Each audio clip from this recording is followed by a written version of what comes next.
Hi every one, welcome to good reviews channel. நாம் இன்னைக்கு பார்க்க போகிறது ஆள நின்று சரிங்கிற தெலுங்கு படத்தை தமிழ் டப்பிங் பண்ணி அமேசான் பிரைம் ஓடிடியில் ரிலீஸ் பண்ணியிருக்காங்க. அதோட ரிவ்யூ தான் பார்க்க போகிறோம். இந்த படத்தோட கதை என்னன்னா, படத்தோட ஹீரோவான தினேஷ் தேஜ் ஒரு கிராமத்தில் வாழ்ந்துட்டு இருக்காரு. இவருக்கு டைரக்டர் ஆகணும்னு ஆசை இருக்கு. அதே சமயத்தில் அவரோட கிராமத்தில் உள்ள ஹீரோனியான பாயலையும் லவ் பண்ணிட்டு இருக்காரு. இந்த மாதிரி சமயத்தில் பாயலோட அம்மா பாயலுக்கு கல்யாணம் பண்ணலாம்னு கல்யாண ஏற்பாடு பண்ணுறாங்க. இதை தெரிஞ்சுக்கிட்ட ஹீரோவும் ஹீரோயினியும் வீட்டை விட்டு ஓடி போகலாம்னு நினைக்கிறாங்க.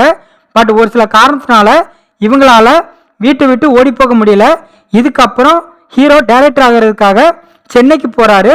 சென்னைக்கு போன இடத்துல ஹீரோவுக்கும் படத்தோட இன்னொரு ஹீரோயினியான கெபால் பட்டேலுக்கும் ஒரு விதமான ரிலேஷன்ஷிப் உருவாகுது. இதுக்கப்புறம் என்ன நடந்துச்சு, ஹீரோ டைரக்டர் ஆனாரா இல்லையா, கடைசியா ஹீரோ எந்த ஹீரோனி கூட ஒன்று சேர்ந்தாரு, இதுதான் இந்த படத்தோட கதை. இந்த படத்தை மறை சிவன் டைரக்ட் பண்ணியிருக்காரு.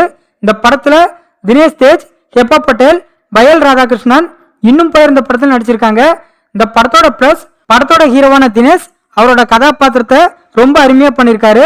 அவர் அவரோட லவ்வையும் அவரோட கேரியரையும் ஹேண்டில் பண்ற விதம் சூப்பரா இருக்கு. கிராமத்துக்கு ஹீரோனியா நடிச்ச பயல் அவங்களோட ரோலை நீட்டா பண்ணியிருக்காங்க.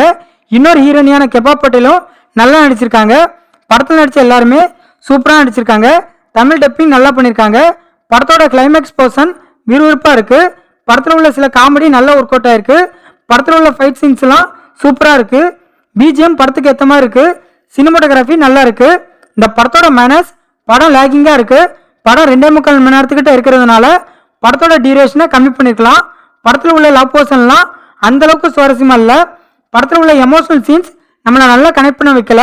நிறைய சீன்ஸ் ப்ரெடிக்டபிளா இருக்கு. இந்த மாதிரியான படம் தமிழ் சினிமாவிலேயே நிறைய பார்த்து பழக்கப்பட்டதா இருக்கு. படத்துல அடல்ட் சீன்ஸ் இருக்கிறதுனால இந்த படத்தை ஃபேமிலியா பார்க்க வேண்டாம். மொத்தத்தில் இந்த படத்தை பார்க்கலாமான்னு கேட்டா, ஒரு பிலோ ஆவரேஜான ரொமான்டிக் டிராமா மூவி பார்க்க நினைக்கிறவங்க இந்த படத்தை பார்க்கலாம். இந்த படம் அமேசான் பிரைம்ல தமிழ் டப்பிங்ல அவைலபிளா இருக்கு. இந்த வீடியோ பிடிச்சிருந்தா லைக் பண்ணுங்க, ஷேர் பண்ணுங்க, சப்ஸ்கிரைப் பண்ணி சப்போர்ட் பண்ணுங்க.